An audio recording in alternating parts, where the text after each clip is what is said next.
Hey everybody, Ken Karsh here. Welcome to another one of my Ken Karsh Guitar Methods videos. Today we're going to talk about the major bebop scale.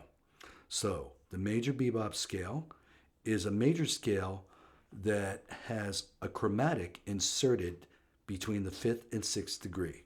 So, we're going to do it in the key of G. And the reason why we're going to do it in the key of G is because, well, in this position,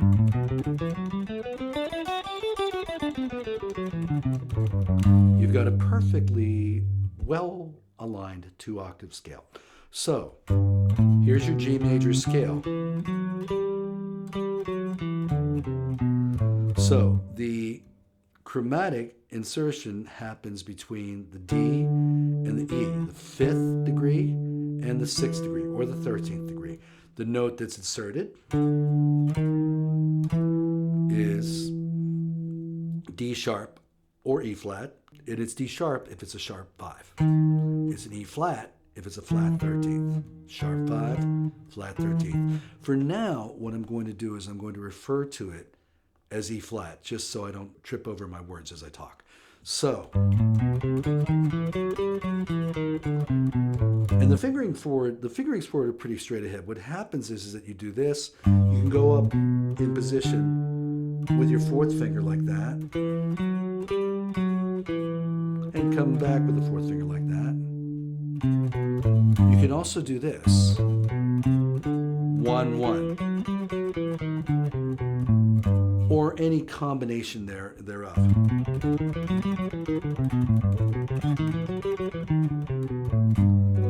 No right or wrong here. So the full range of it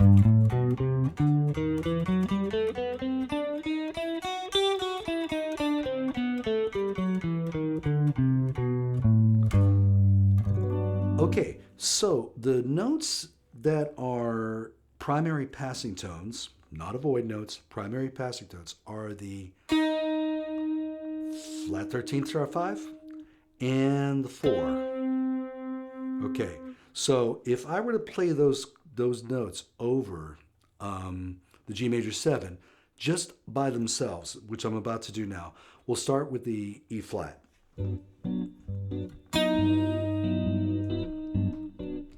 So that forces you to make the guitar face. Not for good reasons. Oh my goodness. Oh, it's horrible. So, and I'm deliberately making it horrible in all fairness. So there's your 4th, which is also not sounding so good. The bottom line is they both want to resolve. You can't stay on them because there's no resolution. There's no definition of what's going on. So the 4 is going to go 4, 3, 4, 3. Okay, and then the E flat is going to go to either down to D or up to E. So, and I'm going to bring up the leading tone resolution, which is this. So what that's going to be, when you combine this with a 4, you're going to get your 5-7-1 resolution, dominant to tonic. And then let's bring this into the picture, the E flat. How's that going to work? If I harmonize with a C, there's your interval. You have a minor third, and you've got your minor plagal cadence to a tonic. Oh my goodness, look what we have here. We have a 7 flat 9. La, la, Beautiful. All right. So the key to making melodies, as I've stated this before in other videos, you're going stepwise and you're also arpeggiating. So it's good to know your arpeggios. In this case, the G major 7.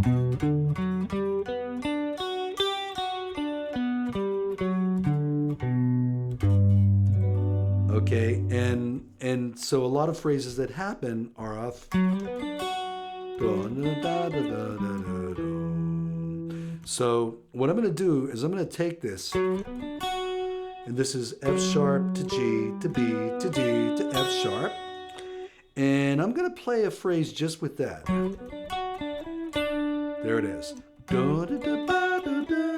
I'm also going to recommend that you sing what you play, okay? The reason why I'm saying that is because it helps you connect with what you're trying to say melodically. Music is a language, and you don't play scales over chords. You make melodies out of the tones. That's really important to understand.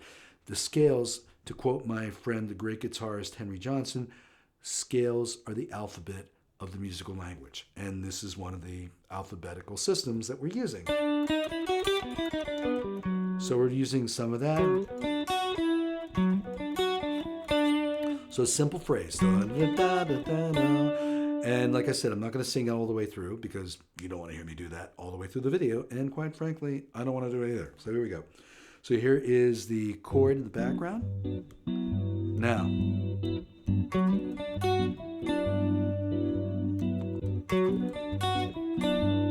simple statement,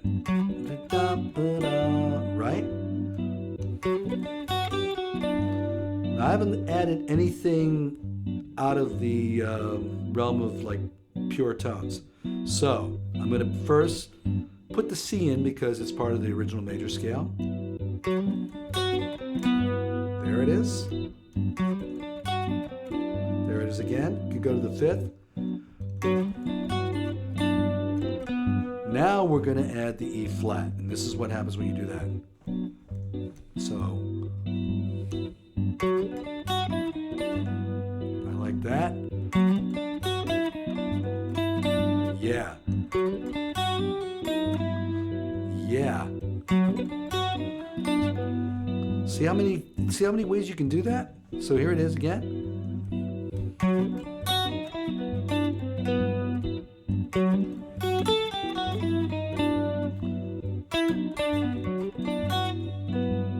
Just taking that one statement. Now I'm going to just kind of go a little more freely.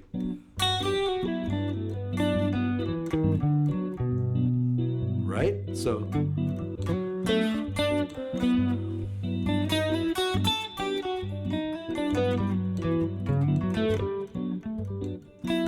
okay, I kind of broke the rule and put the C sharp in there. Didn't mean to do that. But hey, okay. Artistic license. So but for the purposes of this video, I'm not going to do that again.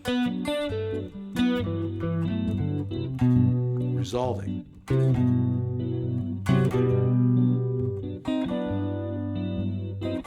See, when I do that interval over there, check that out.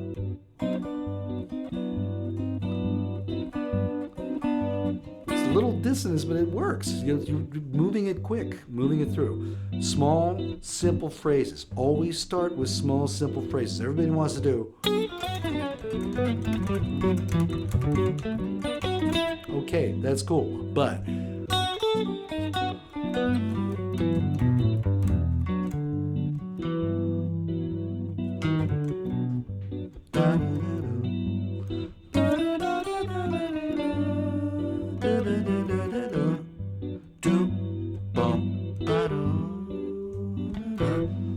well, I was thinking something, I went somewhere else. See, that's how the brain works. It's not a perfect system.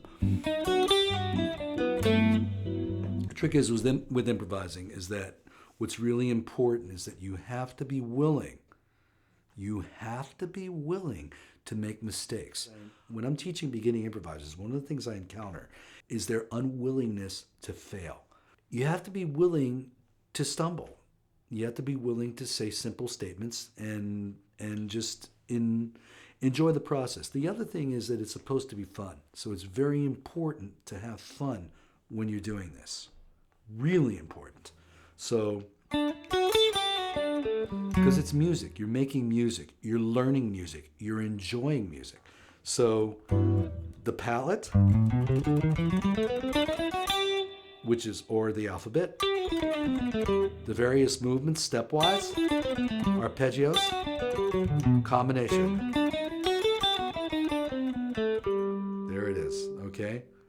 So I hope you enjoyed this little mini lesson on the major bebop scale. If you did, like my Facebook pages, and also go to my YouTube channel, like and subscribe, and ring that bell for more notifications of videos, okay? So I want to thank you for listening, and thank you for supporting all my pages and my channel, and I will see you guys on the next video. Now I'm just going to have some fun on the way out.